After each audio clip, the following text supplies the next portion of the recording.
Assalamualaikum warahmatullahi wabarakatuh. Salam sejahtera bagi kita semua. Om Swastiastu, Namo Buddhaya, salam kebajikan.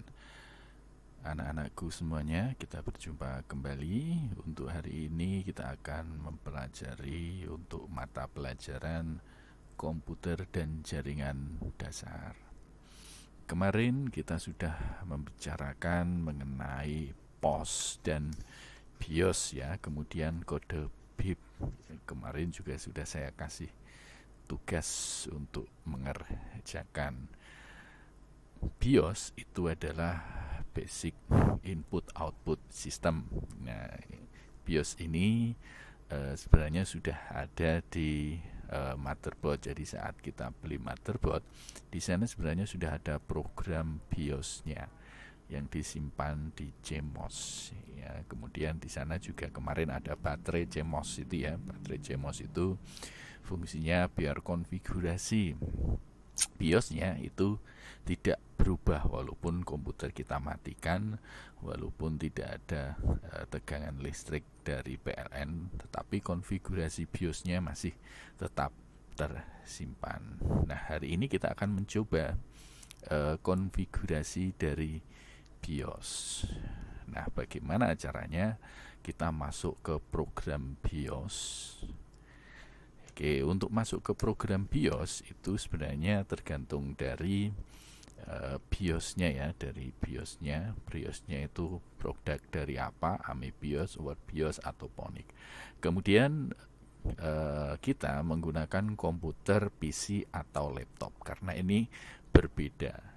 Cara masuk ke BIOS itu biasanya kalau PC itu dengan menekan tombol delete atau del ya saat proses booting belum selesai.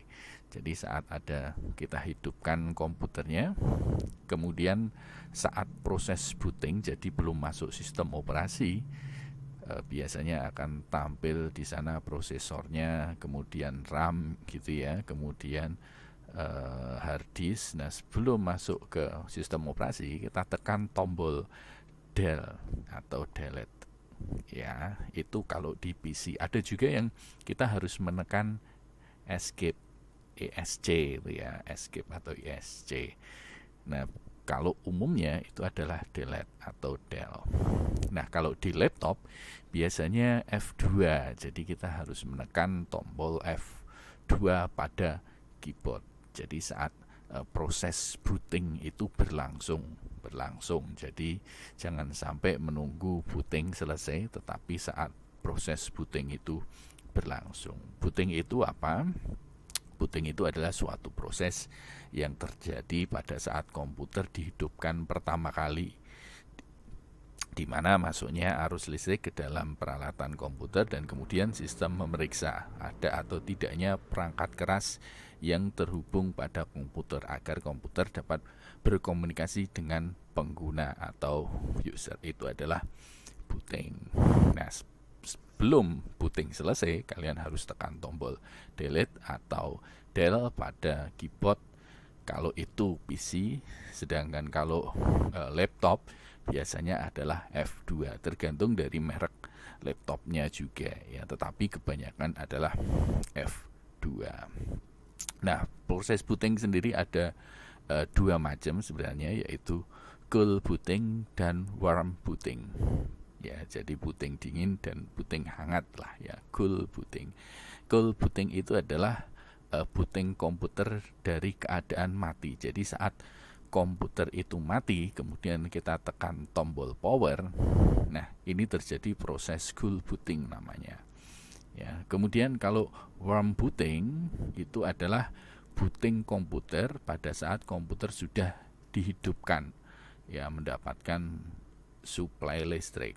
Ya biasanya kita restart komputernya, ya kita reset atau kita reset. Nah ini yang dinamakan warm booting.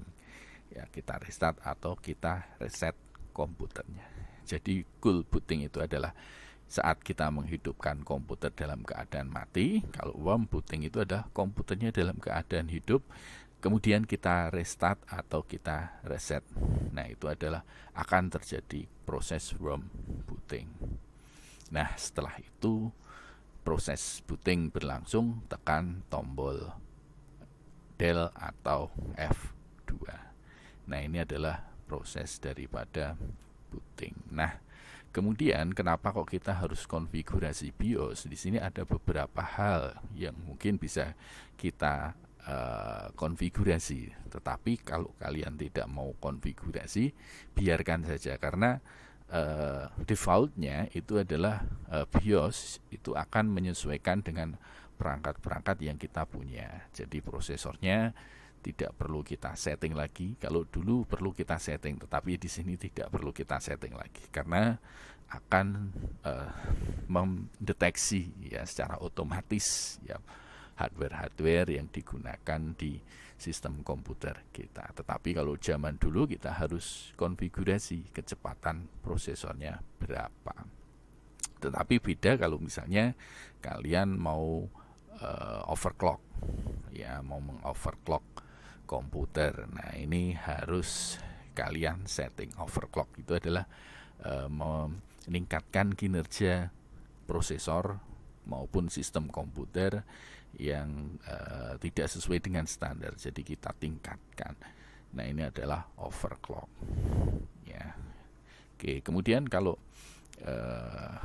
kenapa kok kita harus setting BIOS? Nah, kalau kita mau menginstal sistem operasi ya, saat kita mau menginstal sistem operasi, kita harus memposisikan first bootnya atau booting pertamanya itu menggunakan CD atau DVD ya. Jadi kita arahkan di sana. Defaultnya adalah menggunakan hard disk, tetapi kita harus setting ya ke CD atau DVD. Tetapi banyak juga yang motherboard yang defaultnya adalah untuk first bootnya adalah DVD atau CD.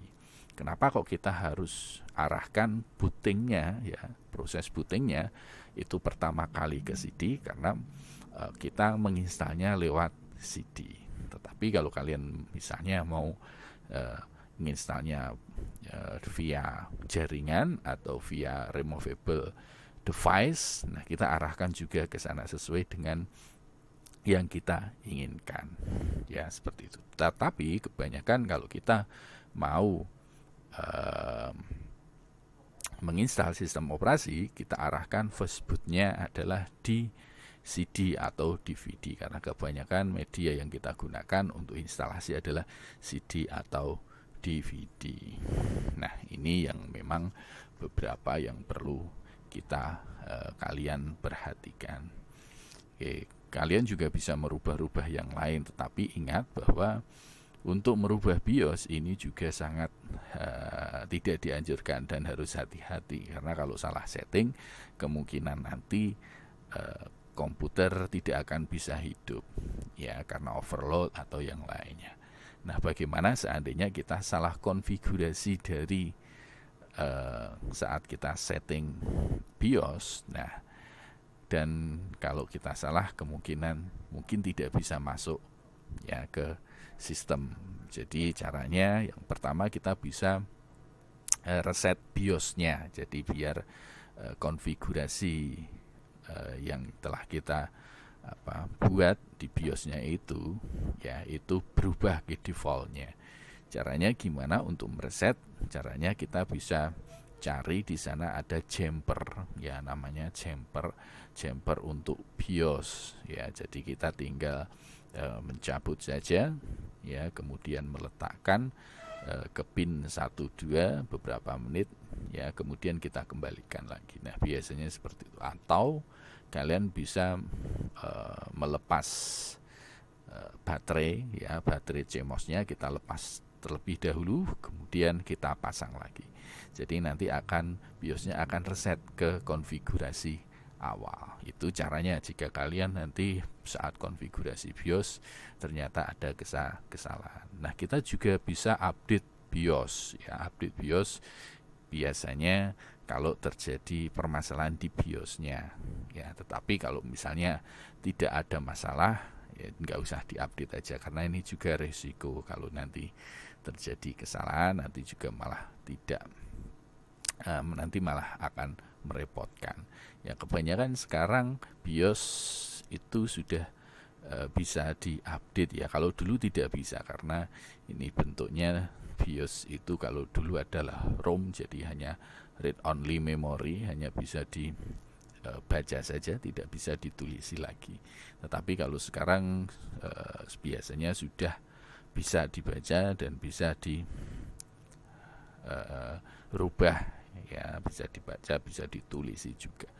Ya biasanya sekarang pakai EEPROM itu. Oke, itu adalah untuk sedikit mengenai BIOS. Kalau ada pertanyaan silahkan nanti bisa ditanyakan. Oke, kemudian kita akan melanjutkan ke materi selanjutnya. Nah, ini adalah tampilan BIOS ya, sebelum kita masuk ke materi berikutnya. Di sini ada beberapa menu di BIOS, ada standar CMOS setup, ada BIOS features, ada chipset, ya dan lain sebagainya. Kemudian di bawah itu ada navigasinya, karena ini basisnya teks, kita navigasinya pakai keyboard. Ya, untuk keluar dari BIOS itu pakai tekan tombol escape.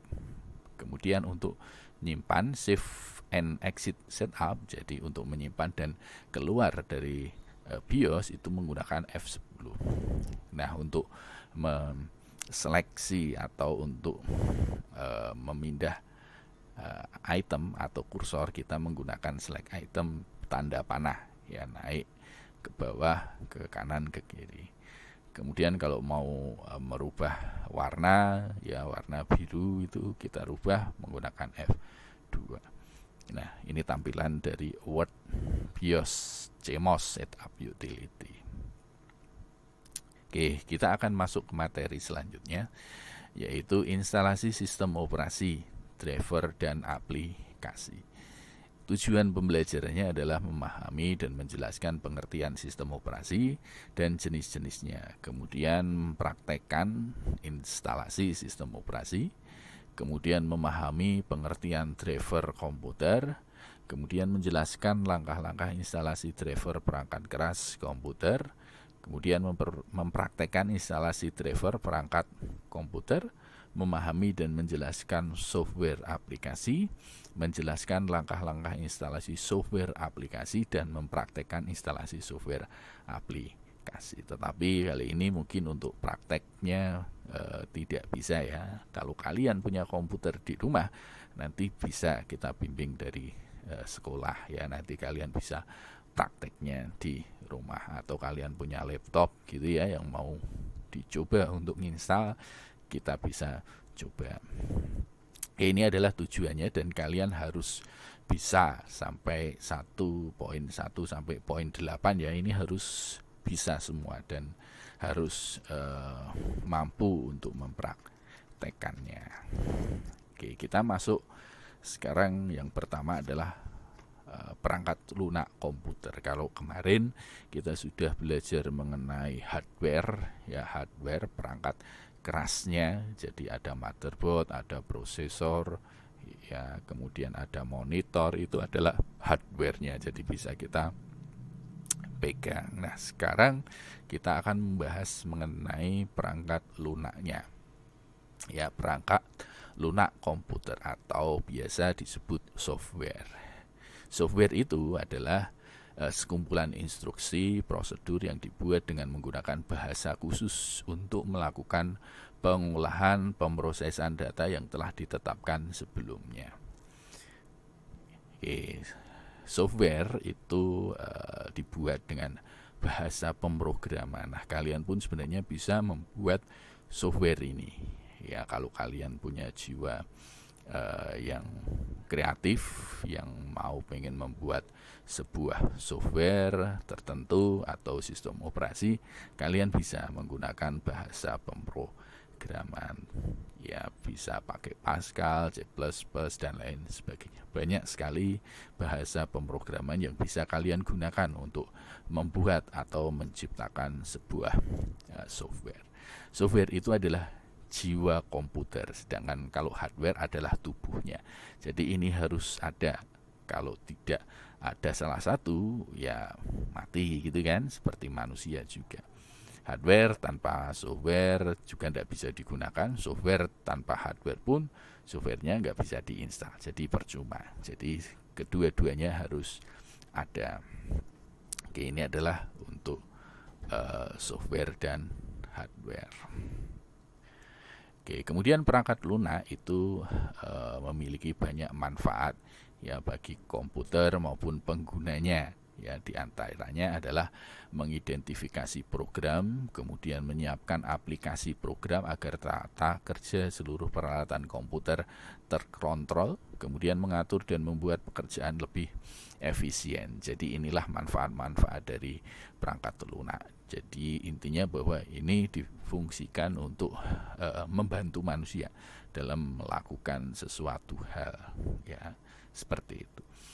Kalau boleh saya tanya bahwa laptop kalian itu kan mempunyai sistem operasi. Nah, kalian bisa lihat sistem operasinya apa. Coba kalau misalnya sistem operasinya itu tidak ada, bagaimana? Apakah bisa digunakan HP-nya atau tidak? Nah, di HP itu juga ada software ya, sistem operasinya. Harusnya kalian juga sudah tahu sistem operasi yang ada di HP kalian, karena HP itu sebenarnya hampir sama juga dengan laptop atau PC, karena di sana perangkatnya sebenarnya hampir sama, ada prosesor dan lain sebagainya, cuman perbedaannya adalah di ukurannya. Oke, pada umumnya perangkat lunak dibagi menjadi, di sini saya bagi menjadi 3. Yang pertama adalah perangkat lunak atau software sistem operasi, kemudian perangkat lunak atau software aplikasi, kemudian perangkat lunak atau software driver. Nah, ini ada 3 ya, seperti di gambar itu, operating system gitu ya, operating system, kemudian ada aplikasi ya. Operating system ini adalah nantinya untuk menghubungkan ya dari hardware, kemudian software atau aplikasinya, jadi untuk menghubungkan biar nanti sistem komputer itu bisa bekerja dengan sebaik-baiknya. Oke, berdasarkan kode sumbernya terdapat 2 jenis perangkat lunak. Ya, jadi ada di sini dibagi menjadi 2 jenis. Sebenarnya banyak, bukan tidak hanya 2 ya, tetapi di sini dikelompokkan menjadi 2. Yang pertama adalah open source atau sumber terbuka. Ini adalah perangkat lunak di mana kode program terbuka dan disediakan oleh pengembangnya secara umum agar dapat dipelajari, diubah atau dikembangkan lebih lanjut dan disebar luaskan. Nah, open source itu biasanya hubungannya adalah free. Free itu adalah gratis. Ya, banyak sekali software ya ataupun sistem operasi yang termasuk dalam open source. Biasanya di sini kalau sistem operasi itu adalah Linux. Linux itu open source. Kalian bisa download ya, kemudian bisa mengembangkan atau kalian bisa buat sistem operasi baru dengan dasar atau kernelnya Linux. Itu kalau sistem operasi. Kalau program aplikasi itu ada LibreOffice, ada 7-Zip, ada Inkscape, ada Foxy Reader, ya, kemudian ada Draw, ya, kemudian ada Gym dan lain sebagainya. Ya, Android itu juga termasuk open source sebenarnya, ya, open source. Ya, makanya kalau HP kalian itu sistem operasinya Android dengan sistem operasi iOS itu harganya berbeda. Karena kalau iOS itu bukan open source, jadi itu kalau iOS itu sistem operasinya harus beli, ya, tidak gratis. Tetapi kalau Android itu sebenarnya open source dan gratis. Makanya harganya lebih murah dibandingkan dengan sistem operasi yang menggunakan iOS atau Windows. Nah, ini open source. Kemudian closed source. Closed source itu adalah sumber tertutup, di mana perangkat lunak itu kode program tidak terbuka untuk umum.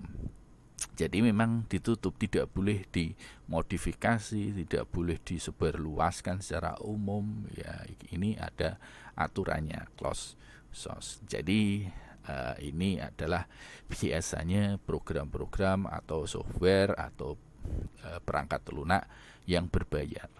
Ya, contohnya misalnya Windows kalau sistem operasi, ya Windows iOS. Ya, itu adalah closed source. Kalau aplikasi misalnya adalah Microsoft Office, Corel Draw, atau Photoshop, nah itu adalah closed source.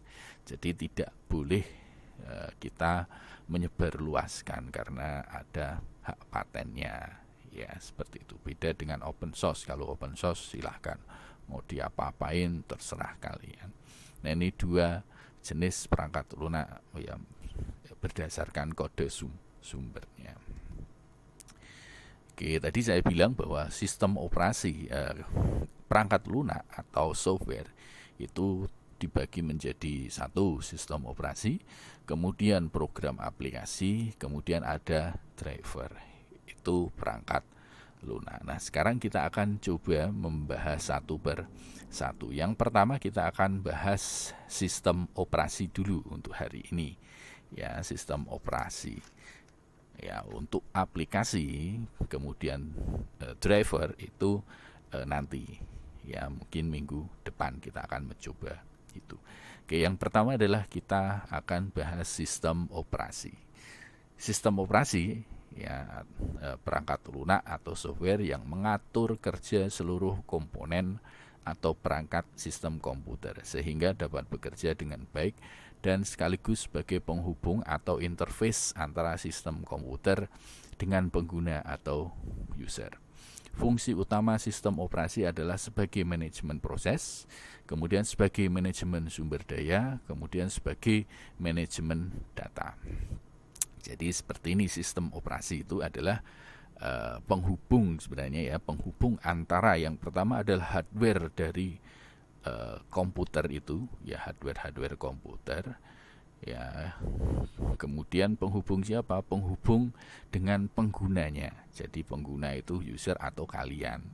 Ya, seperti itu. Itu adalah operating system atau sistem operasi. Misalnya saja adalah kalau HP kalian sistem operasinya adalah Android. Jadi Android ini akan menghubungkan antara kalian dengan device atau peralatan yang ada di HP, ya, dan mengelola manajemen proses, kemudian sumber daya, kemudian data yang ada di HP. Itu adalah sistem operasi. Ya, coba bayangkan kalau HP kalian nggak ada Androidnya, berarti nggak bisa digunakan apa-apa. Ya, alat-alatnya nggak bisa dikenali. Nah, di komputer itu juga seperti itu. Jadi untuk memperkenalkan ya harddisknya berapa, kemudian prosesornya apa. Nah, ini yang memperkenalkan adalah sistem operasinya. Ya, ini adalah interface yang untuk menghubungkan antara pengguna dengan hardware-nya, yaitu adalah sistem operasi.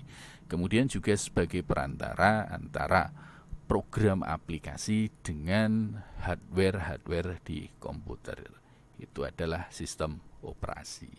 Jadi sistem operasi itu penting. Jadi saat kita merakit komputer, kemudian setelah kita rakit, langkah kedua harusnya kalau sudah oke ya, kita ngerakitnya, yang selanjutnya adalah kita nginstal sistem operasi. Nah, sistem operasi itu banyak sekali. Kalian bisa pilih mau yang basisnya Windows atau basisnya Linux, mau yang gratis atau yang bayar. Kalau kalian pengen yang gratis, silahkan nginstal Linux. Ya, Linux kalian bisa download sistem operasinya di internet, ya, kemudian setelah itu bisa diinstal. Tetapi kalau kalian menggunakan Windows, kalian harus beli karena Windows itu berbayar. Nah, seperti itu. Tapi kalau kalian menggunakan iOS itu biasanya Apple itu sudah include dengan hardware-nya. Jadi beli hardware plus software-nya atau sistem operasinya, aplikasinya sudah ada di dalamnya. Ya, sudah include di sana. Nah, ini adalah sistem operasi. Jadi saat kalian merakit, sudah selesai rakitannya, langkah kedua adalah menginstal sistem operasi. Sistem operasi banyak dan saya yakin kalian Kalau di komputer biasanya menggunakan Windows. Ya, sebenarnya bukan hanya Windows saja. Windows juga macam-macam ya, ada Windows 7, Windows 10, Windows XP dan lain sebagainya. Ya, tetapi Windows itu sebenarnya bukan satu-satunya sistem operasi. Kalian bisa menggunakan Linux. Android itu juga turunan dari Linux. Ya, dari Linux, dan Linux itu biasanya free atau gratis, bisa di-download di internet. Nah, ini adalah sistem operasi. Jadi fungsinya tadi adalah user interface, jadi penghubung antara hardware komputer dengan pengguna. Kemudian resource management, ya, manajemen sumber dayanya. Ya, sumber daya di sini bisa hard disk, ya, bisa DVD dan lain sebagainya. Kemudian task management, jadi manajemen prosesnya, jadi memproses proses, misalnya kita buat gambar atau mengirim email dan lain sebagainya. Ini di manajemen ya oleh operating system. Kemudian file management, nah ini hubungannya dengan data-data yang manajemen siapa, juga operating system. Kemudian utilities itu untuk memperbaiki program-program untuk perbaikan sistem. Ya, ini adalah sistem operasi. Oke, penanganan proses dalam sistem operasi itu dibagi menjadi, yang pertama adalah multiprogramming. Multiprogramming itu adalah metode yang memungkinkan dua buah program atau lebih menjalankan secara bersamaan dalam sebuah komputer dan berbagi sumber daya dalam waktu yang berlainan. Jadi multi itu lebih dari satu ya. Programming berarti program, berarti banyak program yang bisa dikerjakan. Kemudian time sharing itu adalah suatu metode yang dipakai sistem operasi memungkinkan sejumlah pemakai dapat berinteraksi dengan proses yang dibuatnya secara bergantian dan jumlah waktu yang sama. Biasanya di sini time sharing itu untuk komputer-komputer yang untuk server misalnya ya. Jadi bisa digunakan bareng-bareng ya, bersama sama sesuai waktu ya. Jadi pengembangan dari multiprogramming. Kemudian penyimpanan virtual, yaitu metode menangani sejumlah program dengan membagi program-program tersebut ke dalam bagian yang lebih kecil dan berukuran sama ya, penyimpanan virtual. Kemudian multitasking, kemampuan yang memungkinkan seorang pemakai menjalankan sebuah program dalam waktu yang sama. Multitasking, HP kalian mungkin semuanya sudah multitasking. Jadi kalian bisa buka Facebook, kemudian buka WA ya bareng-bareng gitu ya, buka WA, buka Facebook, kemudian sambil mengetik. Nah, komputer juga seperti itu, kita bisa mendengarkan radio, mendengarkan musik sambil ngetik ya, mengetik atau membuat desain misalnya. Nah, ini adalah multitasking. Jadi menjalankan dua program, lebih dari satu program. Multiprocessing ya, kemampuan sistem operasi dalam menjalankan dua atau lebih instruksi secara serentak dengan menggunakan jumlah CPU dalam sebuah komputer. Ya, jadi multi itu lebih ya. Processing berarti prosesnya. Jadi lebih dari satu proses bisa dijalankan ya secara serentak oleh CPU. Oke, ini adalah penanganan prosesnya. Kemudian perangkat lunak atau software sistem operasi ya, ini antara lain. Nah, di sini ada DOS, Disk Operating System. Ini Disk Operating System itu adalah kalau zaman dulu ya, jadi sebelum Windows seperti yang kalian lihat ya, Android itu sistem operasi itu basisnya adalah teks. Jadi semua perintah itu harus diketikkan. Tidak ada mouse kalau dulu ya, belum ada mouse. Jadi semua perintah harus diketikkan. Kemudian kita harus memiliki dua disk. Biasanya kalau dulu namanya disket. Satu disk itu untuk operating sistemnya, sistem operasinya. Kemudian disk yang satunya untuk menyimpan data. Itu disk operating system. Tetapi sekarang sudah tidak zamannya lagi, bukan zamannya. Dan sekarang disket pun mungkin kalian tidak mengenal itu apa. Ya, kemudian ada Windows. Windows itu mungkin kalian sudah pernah menggunakan lah Windows. Ya, jadi sistem operasi Windows ada Windows 7, ya Windows 8, Windows 10, Windows XP, Windows 2008 Server, ya banyak sekali itu Windows. Kemudian ada Unix. Unix itu biasanya digunakan untuk sistem operasi jaringan. Jadi untuk membuat server ini dikembangkan oleh Bell Labs. Kalau Windows kalian pasti pernah mengenal Bill Gates itu ya. Nah, Bill Gates itu dulu pendiri ya yang mendirikan Windows. Nah, kalau Unix itu dikembangkan oleh Bell Labs ya, Bell Labs. Jadi diciptakan oleh Ken Thompson dan Dennis Ritchie ya. Ini khusus memang untuk sistem operasi jaringan, kalau dulu bukan desktop. Dan ini bayar ya, kayak di Windows. Ini Unix itu juga berbayar, tidak gratis. Kemudian Linux. Nah, kalau Linux ini berhubung melihat kok sistem operasi itu kok bayar dan harganya mahal, makanya si Linus Torvalds itu membuat sistem operasi Linux yang kernelnya atau dasarnya atau intinya seperti Unix ya, seperti sistem operasi Unix ya. Itu adalah Linux. Yang memperkenalkan pertama kali adalah Linus Torvalds.